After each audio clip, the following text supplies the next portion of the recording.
Hành trình đi ăn cái Tết thứ hai tại Rạch Giá và cũng là lễ giỗ của anh hùng dân tộc Nguyễn Trung Trực trong một ngày sẽ như thế nào? Ở trong chợ cơm thì chúng tôi không có cần đi tìm đồ ăn. Đồ ăn nó tự tìm tới giúp tôi. Quá đã rồi. Ở đây là chúng tôi không cần xin là bánh bao tự tìm tới chỗ. Đúng lúc 5 giờ mấy sáng ăn cái đi rồi mình tính sao? Hỏa hồng nhật tạo bánh thiên địa, kiếm bạc kiên giang khắp quỷ thần. Bao giờ tay nhổ hết cỏ nước Nam thì mới hết người Nam đánh tay.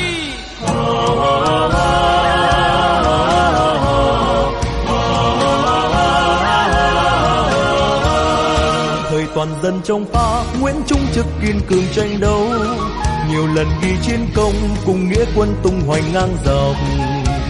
Nhìn quê nhà trong cơn hiểm nguy, nhìn dân Việt miền man đớn đau, máu trong tim.